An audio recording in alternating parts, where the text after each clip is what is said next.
Hello YouTube, Zilla here. And first off, there's the camera. Got to get used to the fact I have to actually look at the little dot right there. And anyway, first off, I just wanted to say a huge thank you to the response to yesterday's vlog entry. That was really awesome, and I love all the support I was getting. Thank you so much from the bottom of my heart. I do appreciate it. So, that said, we're going to cover some lighter fare today on my vlog. And I do recall yesterday I mentioned something about telling you about how I learned about the birds and the bees. So that's an amusing story, and I'd love to tell it. So let's do that. So back when I was in 6th grade, I was living with my father and stepmother, and we were living in this sort of tiny little town out in the middle of nowhere, Western New York, and sort of a southwestern part of New York State, and grape country to be exact. And, very small, very Christian town, a lot of churches. My dad was, of course, a radical Republican, right-wing Christian, as was my stepmother. And, that does raise some problems sometimes. And one of those problems is in sex education. Now, when I was in 6th grade, our school was getting ready to do a whole thing on sex ed. And my dad wasn't having any of it. He didn't think public schools should be teaching sex ed. So the question arose, how am I going to learn about the birds and the bees? And he said, well, I'm going to handle it. My dad's a very, very DIY person. I have a lot of respect for that. I really do. But sometimes it can sort of manifest in very silly ways. And this is an example. And what happened was we lived by this place called Hanford Bay. And the idea behind Hanford Bay was a beautiful beach area. It's got this path that goes out to a lighthouse, and it looks really great in the sunset. It's really awesome. And what he does is he takes me out there, as the sun is setting and the waves are lapping up, and it's a perfect hallmark moment. And we're sitting on the rocks, and he says, it's time we had a very important discussion, and he whips out this book that's like this thick. And I recognized it. It was like this medical reference guide that he had in the bathroom because, he didn't want to pay for us to have to go to a hospital or anything like that, so he'd always just look everything up in the book. Well, he thumbs over to this page. It's got pictures of pregnant women on it. And he says, okay, well, anyway, this is what a woman looks like when she's pregnant. This is her at 3 months, this is her at 6 months, this is her at 9 months.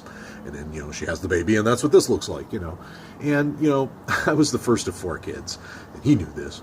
And so, obviously, I knew what a pregnant woman looks like. The problem was, it wasn't that I didn't know what pregnant women looked like.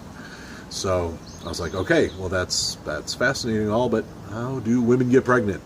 And, I'm sort of paraphrasing what's about to come next, but I assure you I am not leaving any details out. He goes, well, son, women get pregnant through sex, but know this, women don't like sex. They hate it.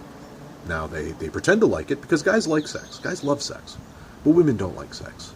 They pretend to like sex so that guys will have sex with them and then get them pregnant, and then once the woman is pregnant and she has her baby, the guy has to take care of her for the rest of her life. Yeah, but, just remember, women don't like sex. Now, first off, you'll notice, at no point in any of that did he actually explain how the act of sex occurs.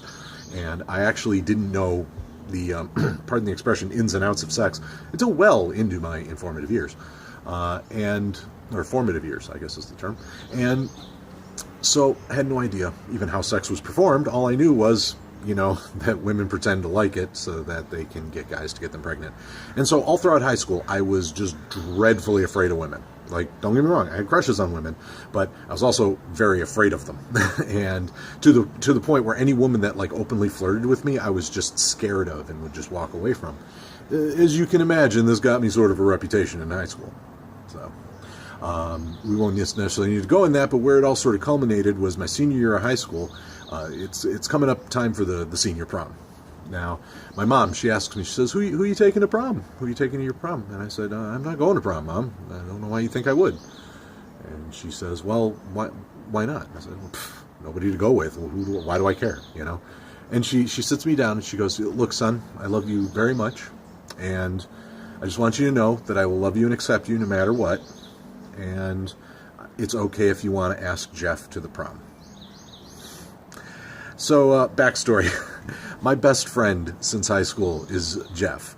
And you know, I want to say it was something to the tune of within hours of meeting each other, we hung out nonstop for something to the tune of 4 months. Now, his mom had just died, and you know, my mom had sort of adopted him, and so he just stayed over at our house a lot. And you know, we would just spend days. We'd go to school, we'd come home, we'd play video games, and you know, play like D&D and all kinds of other stuff. You know, he'd crash over, and we'd do it all over again the next day. You know. And so apparently there was this thinking that was like an intimate relationship that was going on between the two of us. And so I explained to her, I said, Mom, I don't know why you think I'd want to take Jeff to prom. He's just my friend. She says, sweetie, you don't have to lie to me. I love you and I accept you no matter how you are. And I was like, Mom, that's sweet, but no, Jeff and I are just friends. Listen to me. She says, well, how come I never see you dating any girls? You never ask any girls out. I never see you dating any girls. I said, what point is there to that? I mean, it's unwanted attention. I'm trying to just focus on my schoolwork, getting into college, and and doing some things with my life. I don't have time to think about marriage. She says, well, you don't have to think about marriage. Just think about having a good time with a girl. I'm like, what sort of good time? I have a good time with my friends every weekend. Jeff and I hang out every night. We have a good time. She says, no, a good time, And in retrospect, I love my mother dearly, and just how open and accepting she was of all these various concepts. But anyway, I tell her, I say, I think I know what you're talking about, but Mom, I don't see how that's fun for her. I mean, women don't like sex. And she looks at me like, what? And I'm like, women don't like sex? And she said, who told you that? I said, Dad. And I told her the whole story about Dad telling me about the birds and the bees and stuff. And then she gets really quiet. And about 20, 30 seconds after that, she goes, you know what, son? You're right. Women don't like sex. With your father. True story. In any case, I do want to thank you for listening to the whole thing. And if you haven't already, I do hope you choose to like, comment, and subscribe, as I do hope to keep doing these vlogs going forward and telling some of the more of the weird, crazy stories from my past, present, and future. So thanks again, and definitely thanks for watching. Have a great day.